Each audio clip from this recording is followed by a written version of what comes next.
शुरू अल्लाह के नाम से जो बड़ा मेहरबान नहायत रहम वाला है। अस्सलाम वालेकुम माय डियर स्टूडेंट्स, मैं उम्मीद करती हूँ आप सब खैरियत से होंगे। आई एम रिफा जहाँ from learning with Rifa Jahan YouTube channel. So as you all know that we are discussing the last chapter of FSC biology part 1 and that is transportation.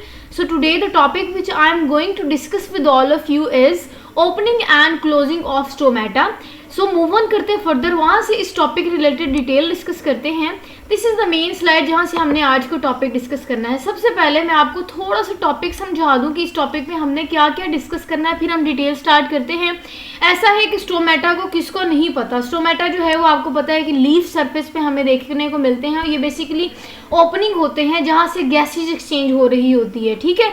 सो आज हमने बेसिकली ना सीधा स्टोमेटा का स्ट्रक्चर देखना है बल्कि हम देखेंगे कि ये फंक्शन कैसे परफॉर्म कर रहे होते हैं, ठीक है।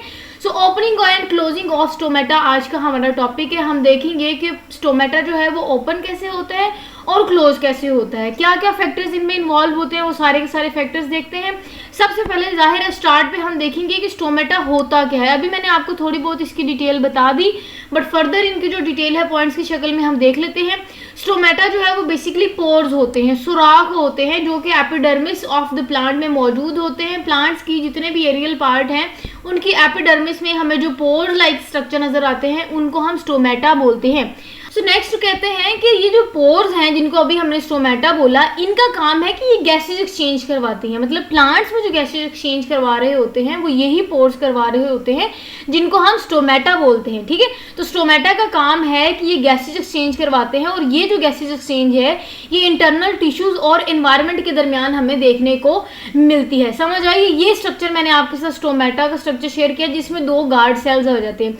अब गार्ड सेल्स की क्या स्ट्रक्चर है, क्या डिटेल है, क्या क्या फैक्टर्स इन पे इन्वॉल्व होते हैं वो हम डिटेल देखेंगे। हम देखेंगे कि जो गार्ड सेल्स हैं वो कैसे चेंजेस कर रहे होते हैं, जिन चेंजेस के बाद हमें स्टोमेटा या तो क्लोज नजर आता है या तो हमें स्टोमेटा ओपन नजर आता है। तो ये क्लोज स्टोमेटा दिखाया गया है और ये ओपन स्टोमेटा दिखाया गया है। ये कैसे है, क्यों है, इनके जो गार्ड सेल्स है वो कैसे रिस्पॉन्सिबल होते हैं इनकी ओपनिंग और क्लोजिंग में, वो हम देखेंगे। कहते हैं कि जो स्टोमेटल पोर्स हैं, ये जो स्टोमेटल पोर आपको नजर आ रहा है ये सराउंडेड होता है पेयर ऑफ गार्ड सेल्स। मतलब 2 गार्ड सेल्स हमें एक स्टोमेटा में नजर आते हैं और ये जो गार्ड सेल है बेसिकली ये मल्टी सेंसरी हाइड्रोलिक वॉल्स इनको हम बोलते हैं। हाइड्रोलिक कहते हैं वाटर और मल्टी सेंसरी, ये सेंसरी क्या है, ये इसलिए सेंसरी है क्योंकि ये गार्ड सेल्स जो हैं ये सेंसिटिव होते हैं। क्यों सेंसिटिव होते हैं, बहुत सारे इन्वायरमेंटल फैक्टर्स से ये सेंसिटिव होते हैं। वो इन्वायरमेंटल फैक्टर्स कौन कौन से हो सकते हैं, वो लाइट इंटेंसिटी हो सकती है, लाइट की कितनी शिद्दत है, ठीक है, वो इफेक्ट कर सकती है। Light quality, temperature, relative humidity, ठीक है, नमी हो गया। उसके बाद इंट्रासेलुलर कार्बन डाइऑक्साइड कंसंट्रेशन, जो अंदर कार्बन डाइऑक्साइड की कंसंट्रेशन है वो। तो ये जितने भी मैंने आपके साथ इन्वायरमेंटल फैक्टर्स डिस्कस किए, ये तमाम की तमाम इन्वायरमेंटल फैक्टर्स जो है ये गार्ड सेल्स इन पे इफेक्ट कर रहे होते हैं, या ये सारे के सारे फैक्टर्स जो हैं वो गार्ड सेल्स को इफेक्ट कर रहे होते हैं। इसी वजह से हमने कहा कि जो गार्ड सेल है वो सेंसिटिव होता है और गार्ड सेल को इटसेल्फ हम मल्टी सेंसरी हाइड्रोलिक वॉल्स भी बोलते हैं। अब हमने कहा सेंसिटिव होते हैं और वो इन इन्वायरमेंटल फैक्टर से सेंसिटिव होते हैं ज़रूर, फिर क्योंकि ये सेंसिटिव है तो ये रिएक्शन ज़रूर शो करेंगे, ठीक है। तो इन इन्वायरमेंटल फैक्टर्स का जो अभी हमने डिस्कस किया क्या इफेक्ट होता है गार्ड सेल्स पे वो भी हम देखेंगे, ठीक है। अच्छा जी, अब कहते हैं कि ये जितने भी फैक्टर्स हैं ना ये रिस्पॉन्सिबल होते हैं। अभी मैंने आपको कहा कि कोई ना कोई इफेक्ट जरूर गार्ड सेल पे होता है। वो इफेक्ट ये है कि अल्टीमेटली स्टोमेटा क्लोज और ओपन होता है इन सिग्नल्स के रिस्पॉन्स में, ठीक है। अब वो सिग्नल्स लाइट इंटेंसिटी भी हो सकता है, light quality, temperature, humidity, intracellular carbon dioxide concentration, ठीक है। तो जितने भी फैक्टर्स हैं उनके सिग्नल्स का जो रिस्पॉन्स होता है वो इट सेल्फ रिस्पॉन्सिबल होता है स्टोमेटा की ओपनिंग और क्लोजिंग में। समझ आ गई।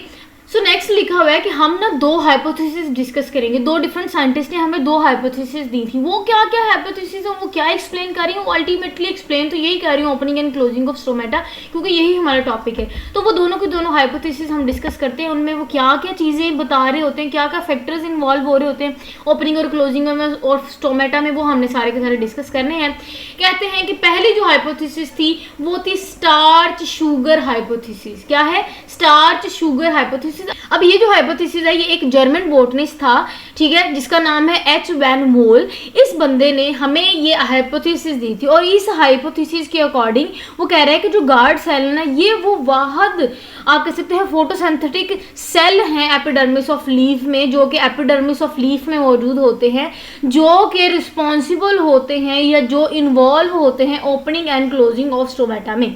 समझ आ गई है कि इस साइंटिस्ट का भी यही कहना था कि गार्ड सेल्स जो कि आपको पता है कि लीफ ऑफ द एपिडर्मिस में मौजूद होता है, और उसके अकॉर्डिंग वो कहता था कि गार्ड सेल्स वो वाहद फोटोसिंथेटिक सेल है जो कि लीफ ऑफ द एपिडर्मिस में मौजूद होते हैं। और उसके साथ साथ उसने ये भी कहा कि ना सिर्फ एक फोटोसिंथेटिक सेल है, उसके अलावा उसने कहा कि ये जो गार्ड सेल्स है ना ये ओपनिंग और क्लोजिंग में रिस्पॉन्सिबल होते हैं। और ओपनिंग और क्लोजिंग ऑफ स्टोमेटा में कैसे रिस्पॉन्सिबल होते हैं वो हम देखेंगे। तो सबसे पहले वो कह रहा है कि ड्यूरिंग डे टाइम, कि दिन के वक्त होता ये था कि आपको पता है कि दिन के वक्त फोटोसिंथेसिस होनी है, और जैसे ही फोटोसिंथेसिस होनी है शुगर जो है वो प्रोड्यूस होती है, ठीक है। अब जैसे ही शुगर बनेगी गार्ड सेल में, क्योंकि उसने अभी कहा कि जो गार्ड सेल है वो फोटोसिंथेटिक सेल है लीफ ऑफ द एपिडर्मिस में मौजूद, ठीक है। तो क्योंकि गार्ड सेल्स को वो फोटोसिंथेटिक सेल बोल रहा है तो जाहिर है वो फिर फोटोसिंथेसिस करेगा, और जैसे ही गार्ड सेल फोटोसिंथेसिस करेगा शुगर प्रोड्यूस होगी, ठीक है। और ये सारे के सारा हमने कहा कि डे टाइम में हो रहा है, क्योंकि हम डे टाइम में चेंजेस डिस्कस कर रहे हैं। सो डे टाइम में जैसे ही लाइट अवेलेबल होगी, जैसे ही सनलाइट स्पेसिफिकली अगर हम कहें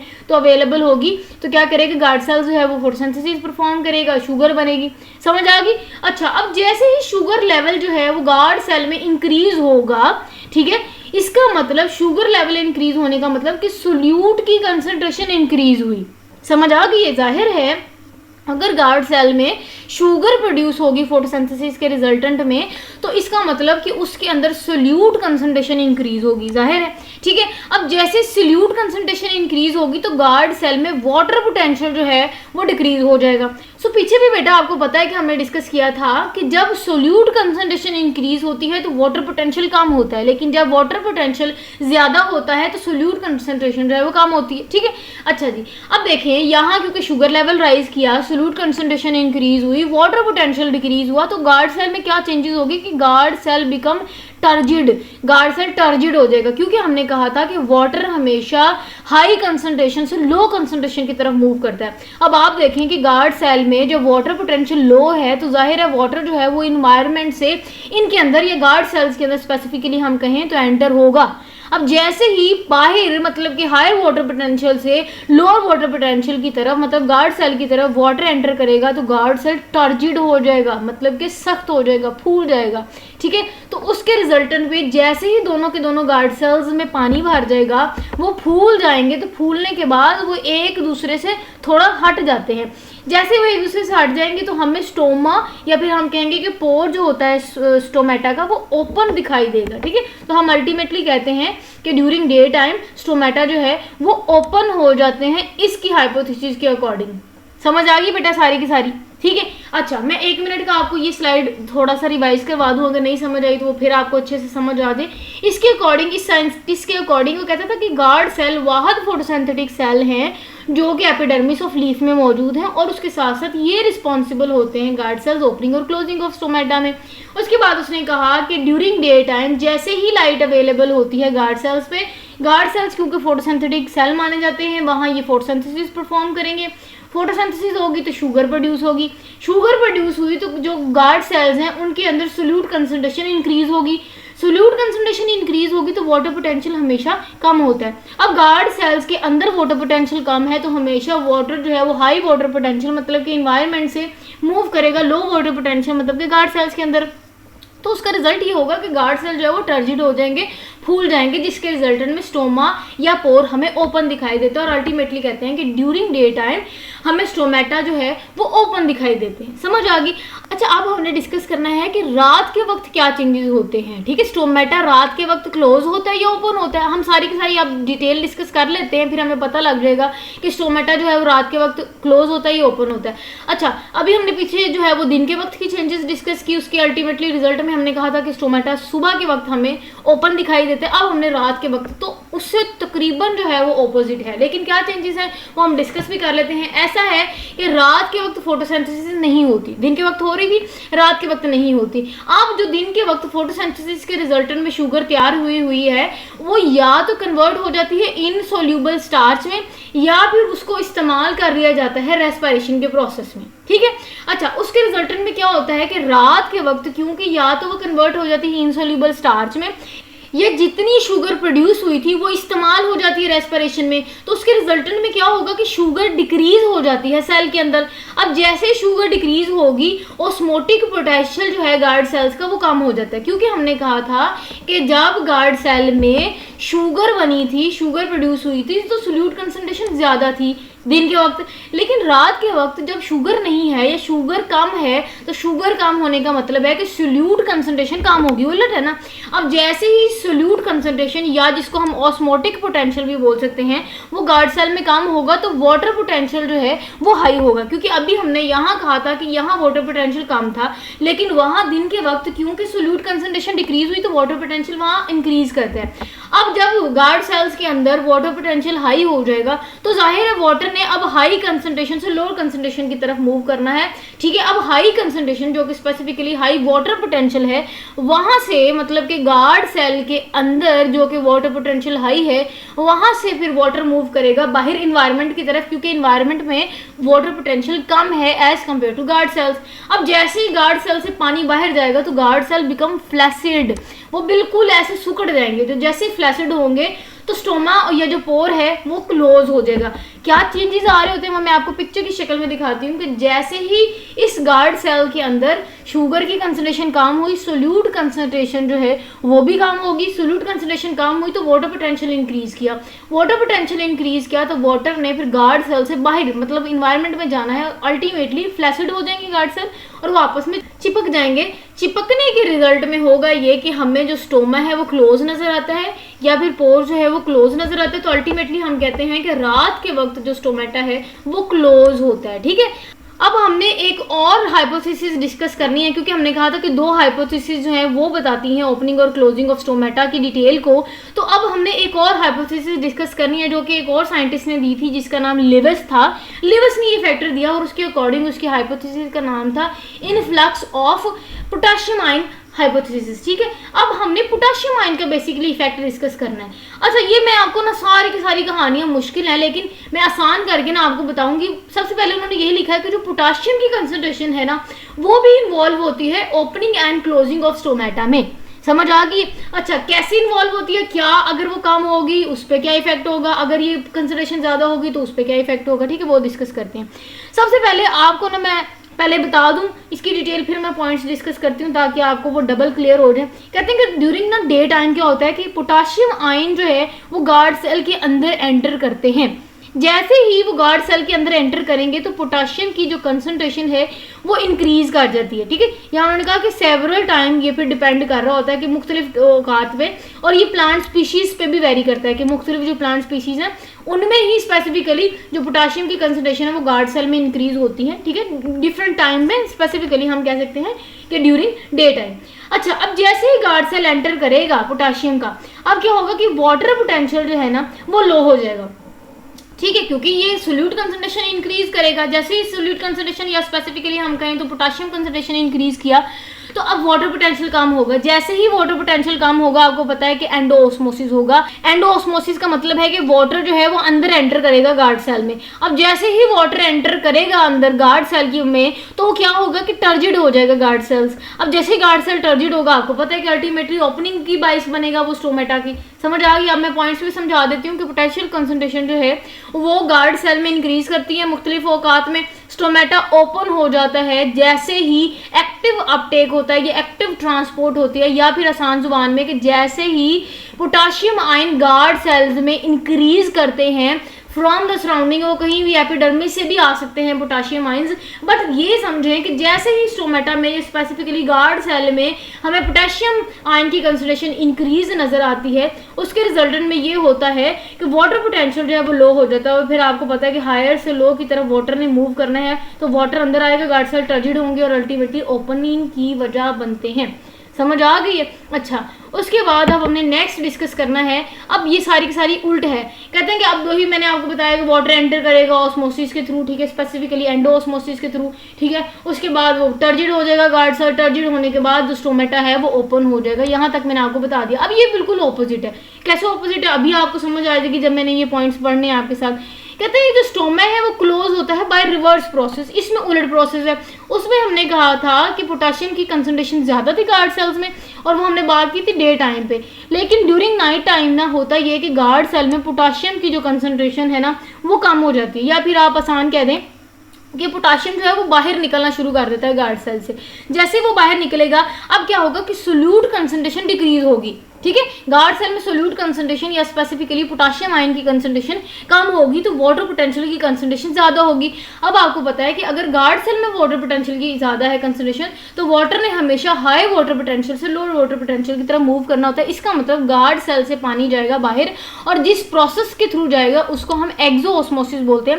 एक्सोऑस्मोसिस के रिजल्टेंट में पानी बाहर गया तो अब गार्ड सेल फ्लैसिड हो जाएगा। तो गार्ड सेल फ्लैसिड होने के बाद वही हमने कहा कि वो रिस्पॉन्सिबल होता है स्टोमा या पोर को क्लोज करने में। अल्टीमेटली हम कहते हैं स्टोमेटा क्लोज हो गया ड्यूरिंग नाइट टाइम। अब आपको समझ आ गई दोनों हाइपोथेसिस के थ्रू कि क्या इन दोनों हाइपोथेसिस के अकॉर्डिंग क्या चेंजेस आ रहे होते हैं जो कि रिस्पॉन्सिबल होते हैं opening and closing of stomata में। उसके अलावा ना हमने अभी पोटेशियम आयन की कंसंट्रेशन भी डिस्कस की। अब वो कहेंगे कि कार्बन डाइऑक्साइड की कंसंट्रेशन भी वेरी करती है, वो भी इफेक्ट करती है इनकी ओपनिंग और क्लोजिंग में। वो कैसे, वो भी हम देख लेते हैं। मैं आपको पहले आसान जुबान में समझा दूँ, फिर इन पॉइंट्स को रीड आउट करती हूँ ताकि डबल आपके साथ रिवाइज हो जाए। ऐसा है, कहते हैं कि अगर level of carbon dioxide increase करेगा ना, जब level of carbon dioxide increase करेगा, याद रखें, तब क्लोजिंग होती है स्टोमेटा की। और इससे उल्ट है, जब लेवल ऑफ कार्बन डाइऑक्साइड कम होगा तो ओपनिंग होती है स्टोमेटा की, ठीक है। सो अब डिटेल देख लेते हैं। कहते हैं कि जैसे ही लेवल ऑफ कार्बन डाइऑक्साइड लो होता है, ठीक है, तो ओपनिंग होती है स्टोमेटा की, ठीक है। और जैसे ही level of carbon dioxide increase होता है उसके रिजल्टेंट में हमने कहा कि रेट ऑफ फोटोसिंथेसिस इंक्रीज हो जाती है। रेट ऑफ फोटोसिंथेसिस इंक्रीज होगी तो फिर अल्टीमेटली रिजल्ट ये है कि जब कार्बन डाइऑक्साइड की कंसंट्रेशन इंक्रीज होगी तो जो स्टोमेटा है वो क्लोज होता है। समझ आ गई है। सो अब हमने ना एक और फैक्टर डिस्कस करना जो कि यहाँ मेंशन भी था कि लाइट का क्या इफेक्ट होता है opening and closing of stomata में। क्योंकि अभी हमने पोटेशियम आयन कंसंट्रेशन भी देख ली, कार्बन डाइऑक्साइड की कंसंट्रेशन का इफेक्ट भी देख लिया, अब लाइट का देखते हैं। सो नेक्स्ट अब हमने डिस्कस करना है लाइट का क्या इफेक्ट होता है opening and closing of stomata में, ठीक है। अब लाइट भी स्पेसिफिकली वो ब्लू लाइट को कह रहे हैं। कहते हैं जैसे ही ब्लू लाइट का एक्सपोजर होता है, और वो भी ब्लू लाइट जो कि इफेक्टिव होती है फोटोसिंथेसिस में, तो उसका एक्सपोजर जैसे ही होगा, अब क्या होगा कि गार्ड सेल्स के जो इन्वायरमेंट है वहाँ इन्वायरमेंट एसिडिफाई हो जाएगा। एसिडिफाई का मतलब होता है कि पीएच का कम हो जाना, और पीएच का कम हो जाना मतलब कि तेजाबियत का ज़्यादा हो जाना। अब जैसे ही गार्ड सेल्स फील करेगा कि उसका जो इन्वायरमेंट है वो एसिडिफाई होगा, तो वो उस एसिडिफाई इन्वायरमेंट को न्यूट्रलाइज करने के लिए या उसकी एसिडिटी को कम करने के लिए वो एक रिस्पॉन्स शो करते हैं। और वो रिस्पॉन्स ये होता है कि ये फिर प्रोटॉन्स को पंप आउट कर रहे होते हैं, ठीक है। और ये जो रिस्पॉन्स दे रहे होते हैं कि वो प्रोटॉन्स को पंप आउट कर रहे होते हैं, उसके रिजल्टेंट में होता ये कि गार्ड सेल जो है वो अपटेक कर रहे होते हैं पोटाशियम को, ठीक है। अब जैसे ही वो अपटेक कर रहे हैं पोटाशियम को बाय द अपटेकिंग ऑफ वाटर, तो उसके रिजल्टेंट में आपको पता है कि अब अल्टीमेटली पोटाशियम की कंसंट्रेशन गार्ड सेल के अंदर ज़्यादा होगी। ज़्यादा होगी तो जाहिर है फिर टर्जिडिटी की वजह बनेगी, क्योंकि कंसंट्रेशन ज़्यादा मतलब कि सोल्यूट कंसंट्रेशन ज़्यादा, वाटर पोटेंशियल कम, तो अब जाहिर है कम की तरफ वाटर ने आना है फ्रॉम द हायर कंसंट्रेशन। अब जैसे हायर वाटर पोटेंशियल से लो वाटर पोटेंशियल की तरफ आएगा तो गार्ड सेल टर्जिड हो जाएगा और अल्टीमेटली स्टोमेटा इंक्रीज हो जाता है, ठीक है। तो यही वो कह रहे हैं कि स्टोमेटा जो है वो फिर ओपन होते हैं ड्यूरिंग डे टाइम, लेकिन रात के वक्त वो क्लोज होते हैं। तो जितनी हमने अभी सारी की सारी हाइपोथेसिस डिस्कस की, उसके रिजल्टेंट में हमने चाहे वो लाइट का इफेक्ट देखा, वो पोटाशियम का इफेक्ट देखा, कार्बन डाइऑक्साइड का इफेक्ट देखा, हमने अल्टीमेटली यही कहा कि इन तमाम फैक्टर्स का इफेक्ट यही होता है कि वो स्टोमेटा को दिन के वक्त खोलते हैं और रात के वक्त क्लोज कर रहे होते हैं। समझ आ गई। अच्छा, नेक्स्ट वो कह रहे हैं कि जब फोटोसिंथेटिक प्रोसेस जो है वो नहीं हो रहा होता तो उस टाइम पे वाटर का जो लॉस है उसको प्रिवेंट करने के लिए ये सारे के सारे चेंजेस भी हो रहे होते हैं। सो आई होप आपको ये सारे के सारे फैक्टर्स का इफेक्ट समझ आया होगा ओपनिंग और क्लोजिंग ऑफ स्टोमेटा में। अगर इससे रिलेटेड अगर आपने कोई क्वेश्चन पूछना हो तो आपने बिला झिझक कमेंट सेक्शन में पूछना है।